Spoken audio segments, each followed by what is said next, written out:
Hello बच्चों, आज हम सब पढ़ेंगे पाठ नेताजी का चश्मा, जिसको स्वयं प्रकाश जी ने लिखा है। तो स्वयं प्रकाश जी के विषय में हम लोग कुछ जान लेते हैं। स्वयं प्रकाश जी का जन्म मध्य प्रदेश के इंदौर में सन 1947 में हुआ था। मैकेनिकल इंजीनियरिंग की पढ़ाई करके एक औद्योगिक प्रतिष्ठान में नौकरी की। इनकी नौकरी का अधिकांश हिस्सा राजस्थान में बीता। स्वैच्छिक सेवानिवृत्ति के बाद फिलहाल वे भोपाल में रहते हुए वसुधा पत्रिका के संपादन से जुड़े हैं। स्वैच्छिक सेवानिवृत्ति बच्चों वो होता है कि जिसमें अपने आप हम अपने पद से इस्तीफा दे दें। साहित्य में महत्वपूर्ण योगदान के लिए इन्हें पहल सम्मान, बनमाली पुरस्कार, राजस्थान साहित्य अकादमी पुरस्कार आदि पुरस्कारों से सम्मानित किया गया है। इनकी रचनाओं में वर्ग, शोषण, जाति, संप्रदाय और लिंग के आधार पर हो रहे भेदभाव के विरुद्ध विद्रोह का स्वर है। ये मध्यम वर्गीय जीवन के कुशल चितेरे रहे हैं। इनके 13 कहानी संग्रह प्रकाशित हो चुके हैं। इनकी प्रमुख रचनाएं जो हैं वो है सूरज कब निकलेगा, आएंगे अच्छे दिन भी, आदमी जात का आदमी व संधा। इनका एक उपन्यास भी है बीच में विनय, और एक और है उसका नाम है ईंधन। तो बच्चों, इस पाठ के जो प्रमुख पात्र हैं हम उन पात्रों को जान लेते हैं। इसमें जो प्रमुख पात्र हैं वो हालदार साहब हैं, पान वाला है और कैप्टन चश्मे वाला है। नेताजी का चश्मा पाठ देशभक्ति से परिपूर्ण एक भावपूर्ण कहानी है। यह कहानी देश के नागरिकों के मन में देशभक्ति की भावना को जगाने में सहायक है। यह कहानी कैप्टन के माध्यम से उन देशभक्तों के योगदान को रेखांकित करती है जो अप्रत्यक्ष रूप से अपने अपने तरीके से देश प्रेम करते हैं। बड़ों के साथ साथ हमारी भावी पीढ़ी का भी योगदान इसमें कम नहीं है। तो अब हम लोग देखते हैं कि इस पाठ का सारांश क्या है। तो जानते हैं पाठ का सारांश।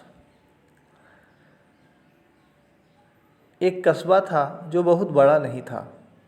कुछ पक्के मकान से एक छोटा सा बाजार, एक लड़कों का तथा एक लड़कियों का स्कूल, सीमेंट का एक छोटा सा कारखाना, 2 ओपन एयर सिनेमा घर तथा एक नगर पालिका थी।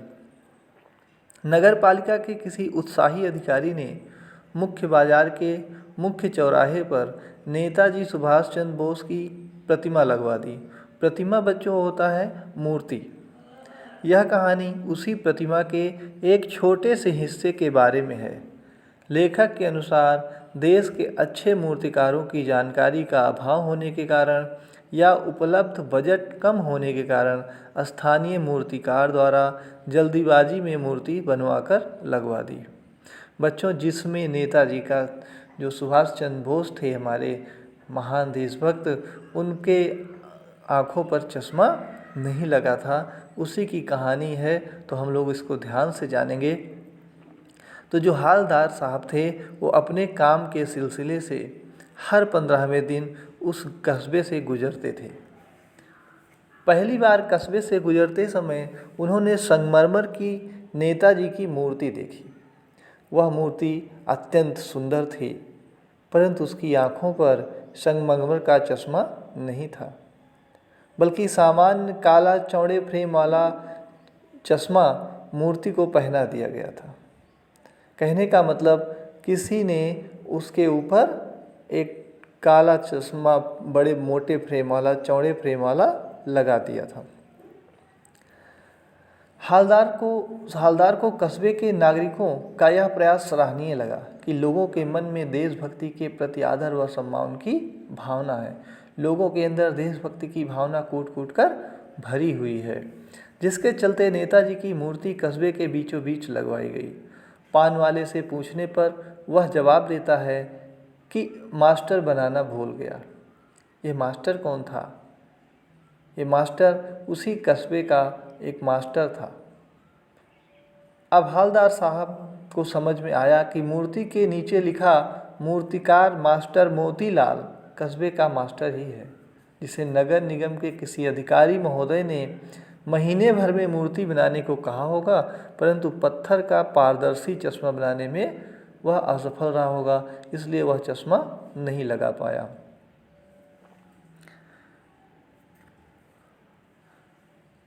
कैप्टन ने पान वाले से पूछा कि कैप्टन नेताजी का साथी है, क्योंकि जो कैप्टन था वही उस मूर्ति पर चश्मा लगाता था।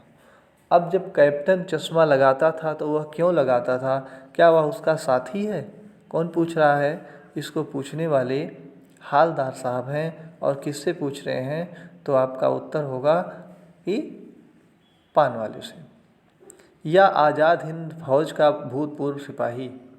इस पर पान वाला मुस्कुराते हुए पान खाता हुआ बोला, वह लंगड़ा क्या जाएगा फौज में, वह लंगड़ा क्या जाएगा फौज में, पागल है पागल।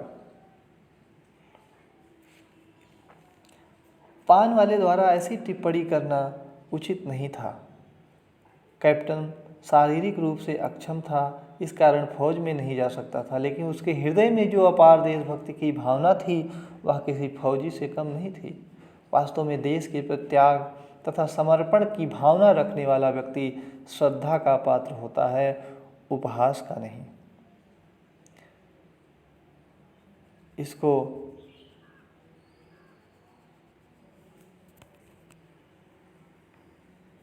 एक देशभक्त का मजाक उड़ाना हालदार साहब को अच्छा नहीं लगा। तभी कैप्टन दिख जाता है और पान वाला कहता है, देखो आ रहा है, उसी से बात कर लो, कहीं फ़ोटो छपवा दो। फिर भी उसका उपहास उड़ाता है।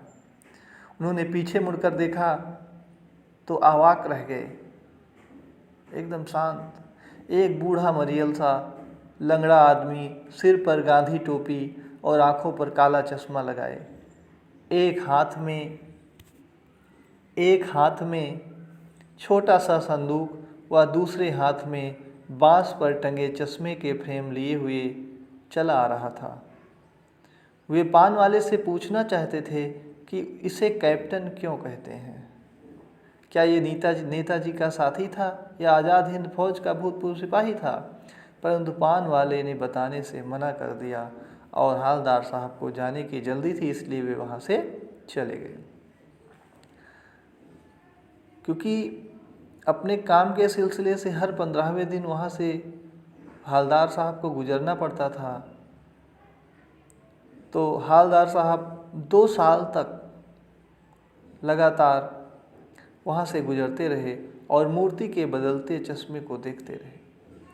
एक दिन मूर्ति पर चश्मा नहीं था, बाजार भी बंद था, पान की दुकान भी बंद थी।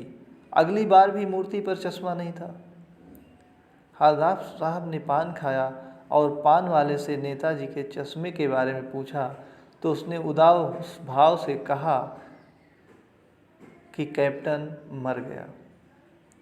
यह सुनकर हालदार साहब उदास होकर सोचने लगे, देश की खातिर अपना सब कुछ कुर्बान कर देने वाला आज इस दुनिया में नहीं रहा, आज उसका मजाक बनाया जाता है। 15 दिन बाद हालदार साहब को उसी कस्बे से फिर गुजरना था। उन्होंने निश्चय कर लिया था कि वे नेताजी की मूर्ति की तरफ देखेंगे भी नहीं, क्योंकि चश्मा विहीन मूर्ति उन्हें आहत करती थी। परंतु आदतवश कस्बे से गुजरते समय उनकी नज़रें मूर्ति की तरफ गई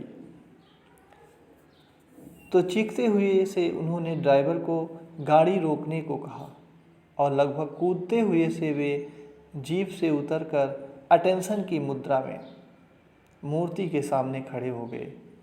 मूर्ति की आंखों पर लगे सरकंडे के चश्मे को देखकर हालदार साहब भावुक हो गए तथा उनकी आंखें नम हो गईं। उन्होंने यह सोचा कि आज भी लोगों के अंदर देशभक्ति की भावना कूट कूट कर भरी हुई है। वह नेताजी की मूर्ति को बार बार चश्मा पहनाकर देश के प्रति अपनी अगाध श्रद्धा प्रकट करते हैं, उन सभी के हृदय में देश के प्रति त्याग व समर्पण की भावना किसी भी सेनानी या फौजी से कम नहीं है। तो आइए बच्चों, आज हम सब भी एक संकल्प लें कि हम जिस प्रकार भी इस देश पर मर मिटने वाले शहीदों की सेवा कर सकते हैं, हम जरूर करेंगे और उससे कभी मुंह नहीं मोड़ेंगे। तो बच्चों, इस आशा है कि ये पाठ आपको समझ में आ गया होगा। धन्यवाद।